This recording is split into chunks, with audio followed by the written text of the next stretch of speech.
మీ పేరండి? ఆ పేరు వెంకటేశ్వరరావులే. మాది ఈ ఊరే. అన్ని బాగానే జరిగినాయి ఇక్కడ. ఇబ్బంది ఏం లేదు. ఆంగ్లూరే ఇబ్బందులు ఏం లేవు. అన్ని పెన్షన్ గిన్షన్లు అన్ని బాగానే ఇచ్చారు ఇక్కడ. ఏం ట్రబుల్స్ నాకు తెలిసిన మాట లోటుపాట్లు ఏం లేవయ్యా.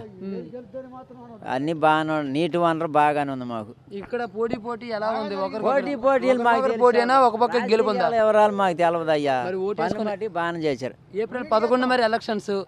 ఏప్రిల్ 11 ఎలక్షన్స్ అయితే ఓటర్కి మీరు ఏమైనా సందేశం ఇస్తారు? అభ్యర్థిని చూడమంటారా, పార్టీని చూసే ఓటేస్తాం. ఇక ఓ పార్టీ ఫీలింగ్ లాంటివి లేవంటారా? లేదు పార్టీ ఫీలింగ్. డబ్బుకే లొంగిపోతారు ఇక్కడ గుడివాడ జనాలు అంటారు. మాకెందుకు మరి ఇప్పుడైతే ఒక మాట అంటున్నారు కదా, పైన అధికారంలోనే టీడీపీ ఉంది కదా, మరి ఇక్కడ కూడా టీడీపీ రావాలని ఆశిస్తున్నారా జనాలు ఏమైనా? అదే మంచిది అనుకుంటున్నాం. ఒక పక్కే ఉంటే బాగుంటుంది. మరి అవినాష్ గారు బయట వ్యక్తి కదా, ఓకేనా మరి మీకు? ఇప్పుడు చంద్రబాబు ఉన్నాడు. ఇప్పుడు బాగానే కొట్టుకొస్తున్నాడు. బాగానే చేస్తున్నాడు. జనాలకి అందరికీ లోటు లేకుండా జరుగుతుంది. మరి అయితే పైన ఏ అధికారం ఉంటే అదే రావాలని ఆశిస్తున్నారు అయితే ఇక్కడ జనము? తెలుగుదేశం వస్తేనే బాగుంటుంది అనుకుంటున్నాం. ఇది ఈసారి బాబు గారు ఓడిపోయే అవకాశాలు ఎక్కువగా ఉన్నాయి. ఎందుకంటే జగన్ గారికి మోడీ గారు, కేసీఆర్ గారు సపోర్ట్ ఇస్తున్నారు. ఒక కూటమి రావచ్చు అంటున్నారు. ఉన్నాయి అవకాశాలు. అసలు మోడీ గారు రాకపోతే ఈ దండాలు పెట్టవచ్చు. కేసీఆర్ గారు ఏ ఉద్దేశం మీద ఇస్తున్నారు జగన్ గారికి సపోర్ట్? ఎందుకు ఇస్తున్నా అంటే చంద్రబాబు అటు వెళ్తున్నాడుగా అని పోటీగా. మీ ప్రాంతంలో ఎలా ఉన్నారు అంటే ఓటర్లు ఎక్కువ మంది డబ్బు కాసి మద్యం కాసి ఉన్నారా, అభిమానంతో ఉన్నారా?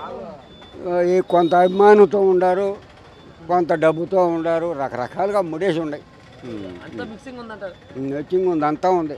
ప్రాంతం మొత్తం అభివృద్ధి జరుగుతూనే ఉంది. ఎంత మట్టు జరిగిందంటే ఎంత జరుగుద్ది. అధికార పార్టీ ఏమేమి చేసి పెట్టింది 4.5 ఏళ్లలో? బాగా చేసింది. మొత్తం బాగానే చేసింది అంటారు. ఇంకోసారి అవకాశం ఉందా అంటారా అధికార పార్టీకి? ఎందుకంటే పోటీ ఉంది కదా, జనసేన వైసీపీ కూడా.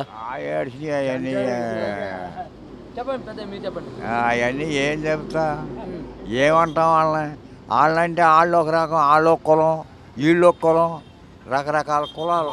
మరి మీరే అంటారు కులం అనేసి మాట అయితే అన్నారు. మరి కుల రాజకీయాలు లాంటివి ఏమైనా ఉన్నాయంటారు ఈ ప్రాంతంలో? ఎందుకుండా ఉంటాయి. ఎక్కువ ఉన్నాయంటారా? కొత్త ఏదో మాదిరిగా పోతా ఉంటుంది అట్ట. డబ్బుతో ముడిపడింది ఈ రాజకీయాలు అని అంటున్నారు. మరి మీరేమంటారు? ఒకవేళ పడితే ఈ నియోజకవర్గమే పడుతుంది. ఈ తైతమా చోట ఎక్కడ పడదు. ఏమండి గుడివారం మొత్తం ఎలా ఉంది? గెలుపు ఒక సైడే ఉందంటారా? అవినాష్ గారికి, నాని గారికి ఇద్దరు వైపు ఉంది అంటారు. ఇద్దరు ఒకే ఉన్నాయి. ఇద్దరు వైపు అంటారు. మరి ఎలాగ అంటున్నారు గ్రామస్తులు? చర్చలనే జరుపుతారు కదా సాయంత్రం కాలంలో. ఎప్పుడు తెలుగుదేశానికి మెజార్టీ. అంటే పార్టీని చూసే మీరు అభ్యర్థినైనా ఓకే చేస్తారా? లేదు ముందు అభ్యర్థిని చూడమంటారా? ముందు అభ్యర్థిని చూడటం అది చూడటం లేదు, ముందు పార్టీకే అంటారా? అభ్యర్థి ఎలా ఉన్నోటేనా? ముందు అభ్యర్థికే ప్రాధాన్యం ఇస్తారు గెలవాలని.